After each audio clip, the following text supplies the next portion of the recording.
Jeremiah chapter 7 and verse 14. Oh, no. I'm sorry, Isaiah, not Jeremiah. Isaiah chapter 7 and verse 14.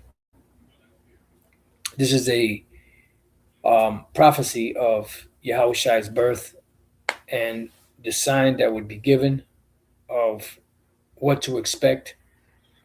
Um, the prophets always waited for Yahushua to come on the scene because, and to suffer, and they understood that once he came on the scene and suffered, that the kingdom of heaven would be established. But they thought that it would be established right after his appearance, and that wouldn't happen for you know you know years in the future.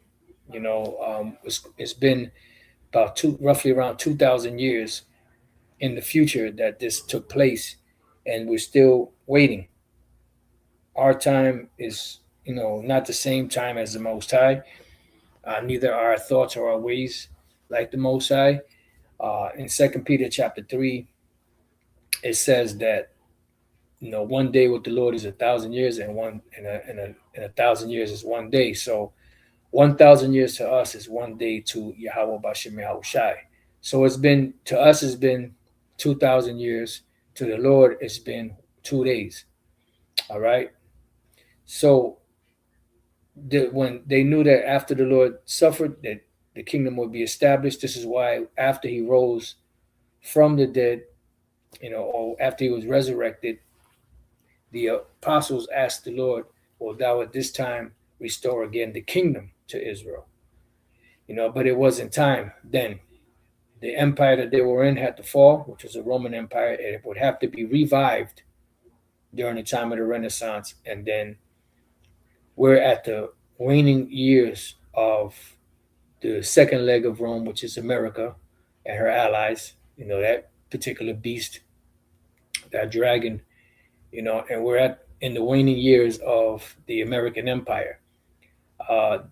2026, which we're almost there, probably about another 2 weeks or so, will be in 2026, and July 4th of 2026 marks the 250th year of the American Empire, which empires as a whole last about 250 years.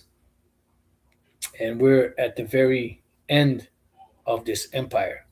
You see, if your eyes are open to the prophecies and what's going on, you see this empire falling.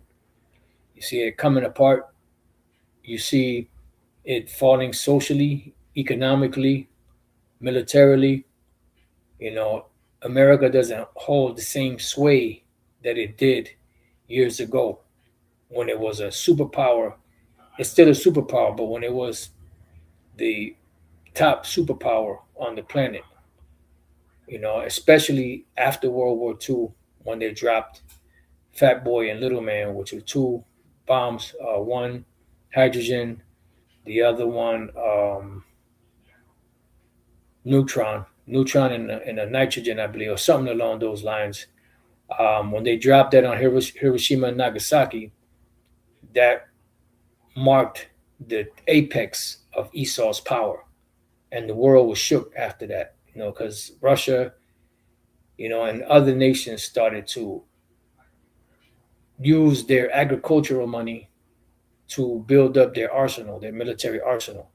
And you see today, as America's waning, the other nations are climbing.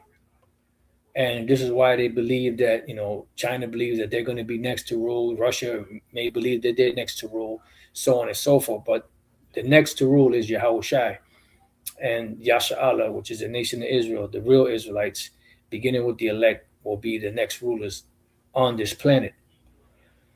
So we're coming to the waning years of the American Empire, the last and final kingdom of the heathens, beginning or being ruled by the Edomites, the so-called white man. All right.